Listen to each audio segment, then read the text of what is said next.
Test 24. You will see that there is an example which has been done for you. On this occasion only, the conversation relating to this will be played first. Hello. Yes, I'd like to speak with Janet Evans, please. Speaking. Hi, Miss Evans. This is Jim Rodriguez, calling from Farley Mutual about your recent homeowner's insurance inquiry. The man says that he'd like to speak with Janet Evans. So, Janet Evans has been written in the space. Now we shall begin. You should answer the questions as you listen, because you will not hear the recording a second time. Listen carefully and answer questions 1 to 6. Hello. Yes, I'd like to speak with Janet Evans, please. Speaking. Hi, Miss Evans. This is Jim Rodriguez, calling from Farley Mutual about your recent homeowner's insurance inquiry. Yes, hi. Thanks for returning my call. My pleasure. I understand you are potentially interested in insurance for a bungalow located a bit out of town. Could you give me the address? Sure, it's 49 Greenway Court. Greenway is one word. Thank you. All right, and would you prefer to be contacted via email or phone? Either one is fine. Maybe try emailing me first, and as an alternative, I can give you my phone number. Great, and what is your email address? pk2@cat.com. Did you say cat as in the animal? Yes, it is the acronym for the construction company I work for. I'm sure you've seen them around. Yes, I have, and could you give me your primary phone number and the best time to reach you? Sure. The number is 020-4251-9443. I am generally unable to answer my phone at work, but any time after 5:30 p.m. is fine. I will make a note of that here. Now, I'm going to ask you a little bit about property itself, so we can make an accurate estimate of the cost of insuring your home. Could you tell me the size of your house? Well, I don't have the exact measurements, but I'm pretty sure it's right around 80 square meters. Should I measure it and call you back later? No, that's completely all right. I'll write 80 square meters for now to get the estimate, and then an agent will come get the exact measurements later on if you decide to purchase our insurance. Okay, great. And what material is your house made of? For example, wood, brick, stucco? It's mainly brick. Great. That will give you a lower rate than most of the materials, since it is so strong. Wonderful. And do you have any sort of home security, Miss Evans? We don't have a fence or anything yet, but we have an alarm system that we use regularly. Good. Before you hear the rest of the conversation, you have some time to look at questions 7 to 10.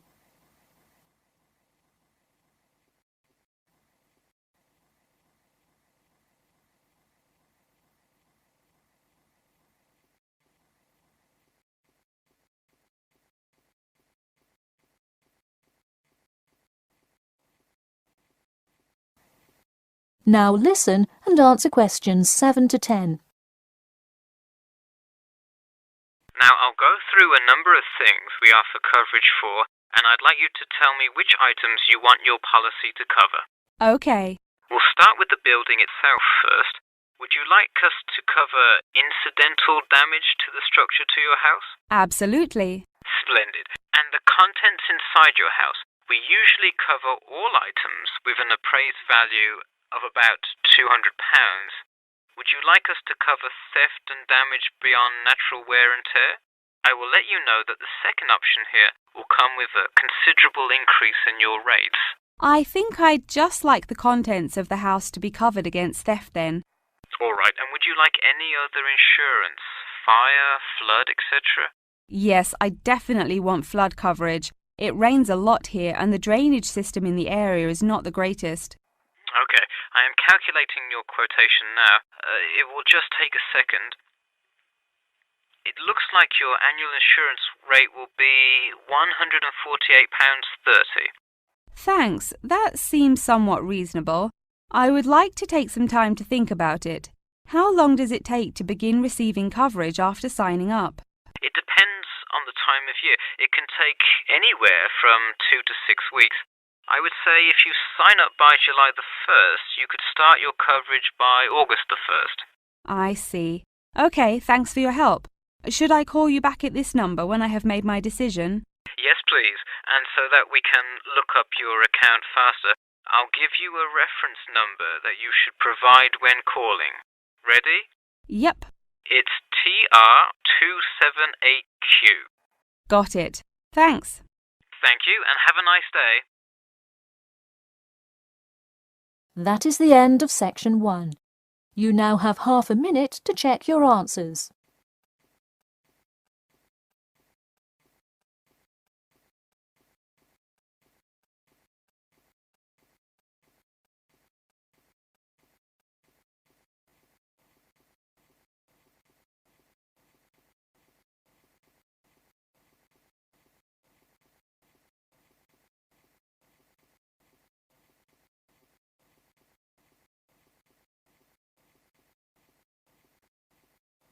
Now turn to section 2.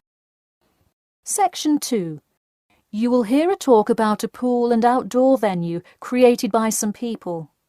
First, you have some time to look at questions 11 to 14.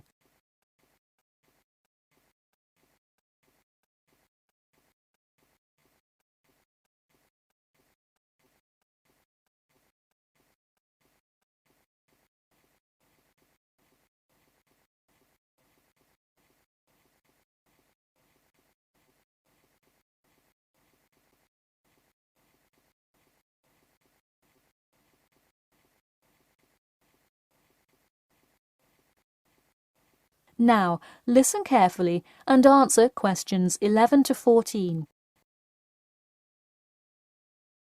Hey, if you're just joining us on WKPX The Sound, welcome. We're here in the studio with Matt and Cam in the morning, and this morning we're talking about keeping the kids occupied on summer vacation. Folks, there's a new kid in town in the world of summer fun. Get ready for the Pool of the People, a pool and outdoor venue created by, that's right, the people. Scheduled to open in November, the ideas for everything from the design of the pool right down to the items sold in the snack bar have been decided upon by a sample of 1,050 members of the public.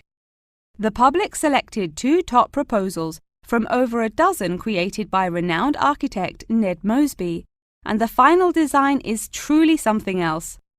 The pool is shaped like a fishbowl, sinking down into the ground. And there's, you guessed it, a real live fish tank in the center. It's certainly the center of attention in the Bridgewater area. Now, you are probably wondering how much an extravagance like this must cost, right? Well, have no fear. At just £15 for adults and £10 for kids, it's an affordable way to entertain the kids in those dog days of summer.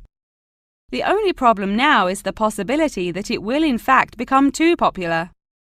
The pool is only so large, so swarms of people coming to enjoy it may cause quite a crowd in its first summer of opening.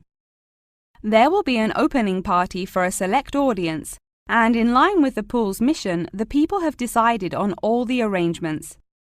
They collectively decided on actress Rebel Wilson to host in the festivities scheduled for later this month, and even dictated the playlist by ranking their top 10 songs from a list of hundreds.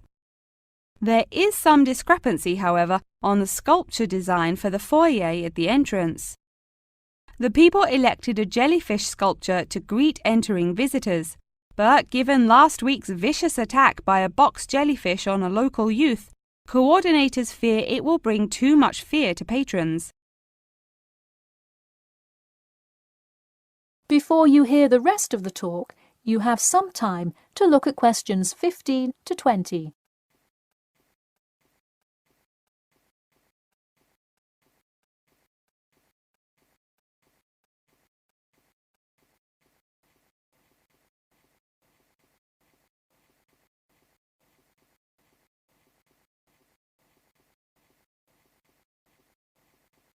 Now listen and answer questions 15 to 20.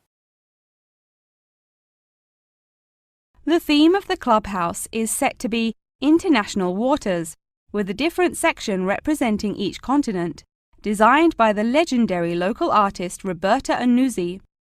Representing Asia in the reception area will be a mosaic made up of prominent animals indigenous to the continent. A camel, a panda, and the Siberian white tiger, to name just a few. In the West Lounge, feel the cool, icy vibes of the transantarctic mountains of Antarctica. Makes you cold just thinking about it, doesn't it? Just seeing a wall with a mural of the glacial mountains is almost enough to cool you off on a December afternoon. Almost. Why not make the trip to the pool a social studies lesson at the same time? The theme in the ladies' lounge room for Africa may not be what you expected. A safari? Drum music? The Nile River? No. Did you know that Africa was home to the first jewelry? I sure didn't. By contrast, as you may expect, North America's theme for the card room is as modern, even futuristic as it gets. Annuzzi created for North America a sort of absurdist print, interestingly juxtaposing the moon landing of 1969 with an abstract depiction of humans living on Mars. Seems to me like an interesting commentary on the future of space exploration. And in the men's lounge room, the ancient forts of Sparta, Rome, Greece, and other European civilizations fittingly exhibit the strength and combatant characteristics of these societies. Finally, the cafe and breakfast room area is an enchanting round room that draws all attention to its center, where there is a strikingly realistic sculpture of a volcano. The delicious food may actually be only the second most exciting part of this room, in comparison to the 9-foot statue, complete with brightly colored molten lava to characterize South America. Honestly, it is like a museum visiting each room of the clubhouse. Why not make the trip to the pool an educational one for the kids? We're going to take a quick commercial break here at WKPX, but we'll be back in 10 with more on what's touted to be the summer's hottest place to beat the heat. That is the end of section 2. You now have half a minute to check your answers.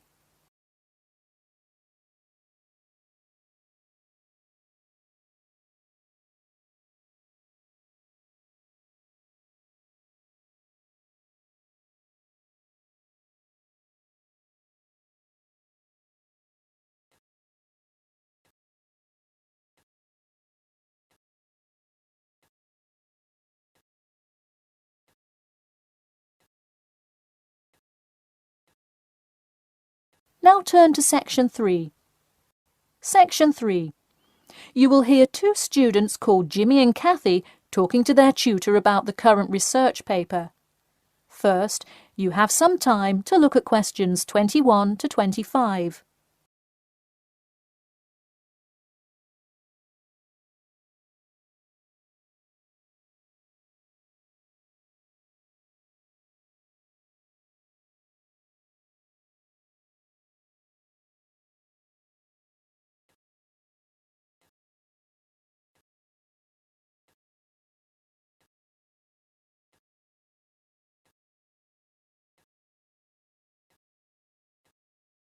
Now, listen carefully and answer questions 21 to 25.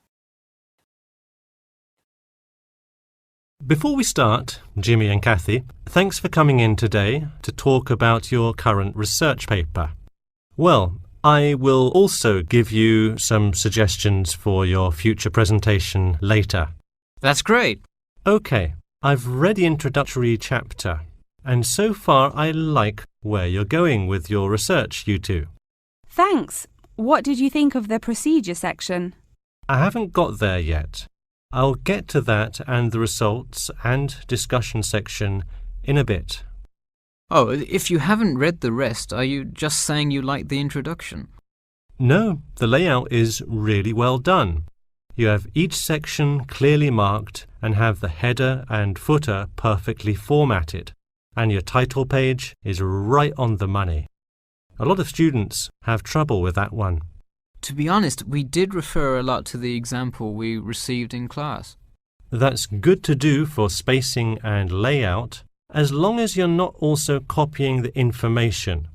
The background information is a little sparse, though. You may want to add to it. You think so? I was more worried about whether I had enough data. You definitely need more background information. I would think about finding some more online articles or doing more research in the campus library. That's a good idea. We can go tomorrow. I find it too tough finding the subject matter in the online journal database. I also like being able to flip through the physical journal, as opposed to trying to scroll down on a computer. Me too. Oh, I almost forgot. I've included all of my citations in the abstract, but could you help me with the bibliography? I should be using a bibliography, right? Not an appendix. Sure, I can help with that. Yes, for this type of scientific research paper, list all sources that you cite in the body of your paper in a bibliography. Go to the website I gave you last time to see the exact way to list each source. Okay, thanks. I'll do that. We still have a lot of things to fix up. Yeah, but there's a lot of good stuff here to work with. So enough about the paper. How is the presentation going? Well, it's all right. I'm going to go try out the new presentation software while Jimmy's working on the bibliography. Yeah, we are hoping to make an animation of an actual pump, but still have a lot to learn about how to do that. Before you hear the rest of the talk, you have some time to look at questions 26 to 30.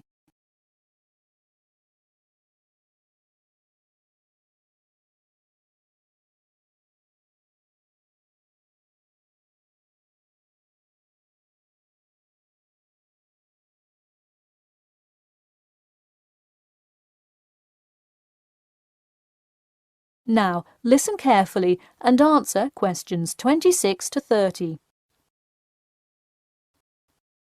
Who would have thought before we started this project that we would be able to recreate the motion of a pump? This stuff is just so interesting. So glad to hear it. Yeah, I am glad I took engineering this semester. I would definitely like to keep up with it. You know, there's an organization called the Machine Engineer Society. You should look into joining it. You'd need to score well in your engineering class to qualify, but I think you can do it. Interesting. I will definitely check it out. I would really like to get in contact with some professionals in the engineering field to find out more. I don't really know anyone in the field now, though. I think if you keep meeting people in your classes and professors, you'll be able to get in contact with some really helpful people. Well said, Jimmy. If engineering pumps is something you both are specifically interested in, make sure you stay up to date on new developments. In fact, you could visit the local water treatment facility periodically to see what new developments are going on.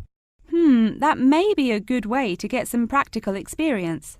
Well, I don't think they would let you handle any equipment by just visiting the facility. If you really want to get your hands dirty, so to speak, I would recommend instead seeking a summer internship. Wow, you have so many helpful suggestions for getting a leg up. Now, if only you could tell me how to get my work published. Wouldn't that be nice?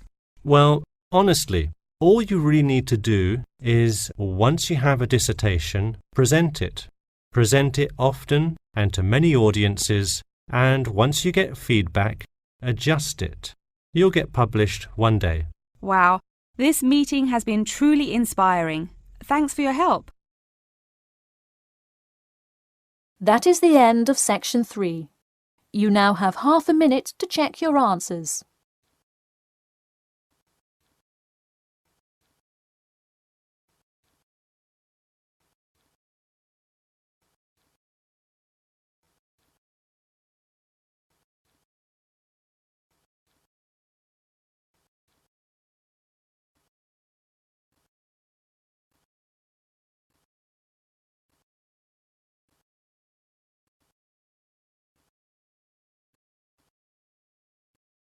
Now turn to Section 4.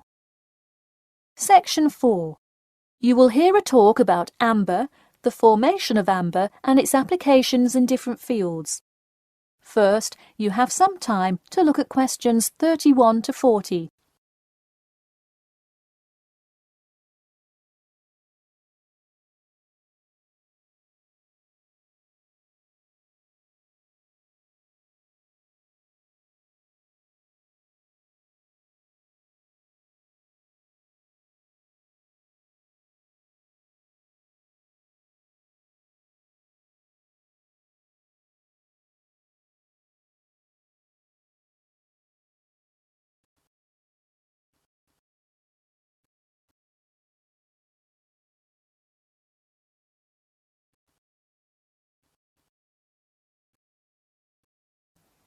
Now, listen carefully and answer questions 31 to 40.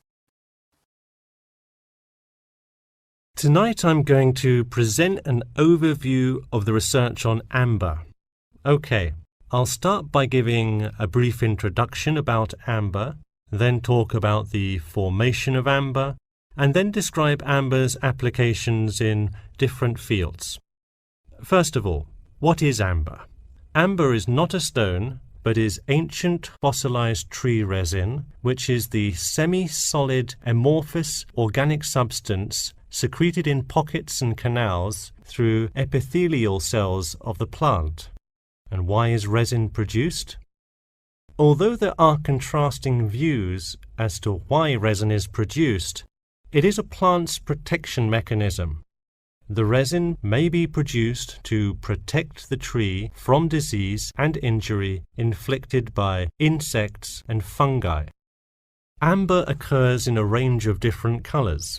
Besides the usual yellow, orange, and brown, other uncommon colors are also associated with it. Interestingly, blue amber, the rarest Dominican amber, is highly sought after. It's only found in Santiago, Dominican Republic. There are several theories about what causes the blue color in amber. The most common one links it to the occurrence of volcanic dust that was present when the resin was first pressed out from Hymnaea protera millions of years ago. At this point, you might be curious about how amber is formed. Molecular polymerization resulting from high pressures and temperatures produced by overlying sediment transforms the resin first into copal. Sustained heat and pressure drives off terpenes and results in the formation of amber. Copal, that I've just mentioned, is also a tree resin, but it hasn't fully fossilized to amber. More generally, the term copal describes resinous substances in an intermediate stage of polymerization and hardening between gummier resins and amber.